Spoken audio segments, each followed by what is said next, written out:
Voilà une innovation qui peut rendre une opération chirurgicale un peu moins angoissante. La réalité virtuelle fait son arrivée au CHU de Besançon avec des casques 3D pour aider les patients à mieux gérer l'anxiété ou la douleur. Philippe Arbet et Guillaume Souda vous en donnent un aperçu. Regardez. Hospitalisée en médecine pédiatrique, cette jeune fille choisit l'univers dans lequel elle désirait plonger durant les soins. Alors, t'as le choix entre l'archipel magique, le lac, la montagne ensoleillée. Le lac. Le lac, allez, c'est parti. Je te mets le casque. On se sent vraiment comme si on y était. On ne prend pas conscience des bruits autour. On a vraiment l'impression d'être à l'endroit même. C'est relaxant et on se repose. Utilisée pendant un acte chirurgical ou lors d'un soin potentiellement douloureux, la réalité virtuelle est un outil supplémentaire pour le soignant.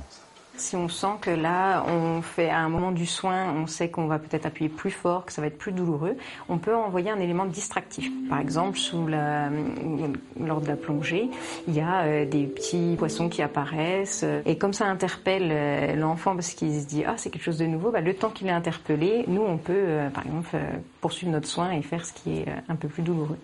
Et ça passe.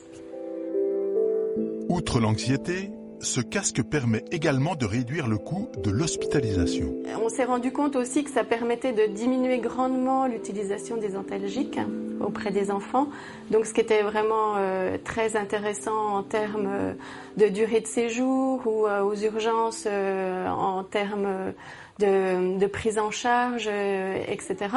Donc ça, c'était vraiment une thématique qui était extrêmement intéressante. Et puis aussi en termes d'anxiété, on s'est rendu compte que ça diminuait vraiment de façon très significative l'anxiété chez l'enfant. Mais aussi d'apaiser les parents.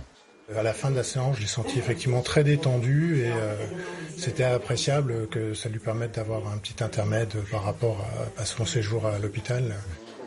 Prochainement, l'unité de soins devrait se doter de 6 nouveaux casques grâce au financement d'un établissement bancaire et d'un groupe de grande distribution pour un montant de 50 000 €.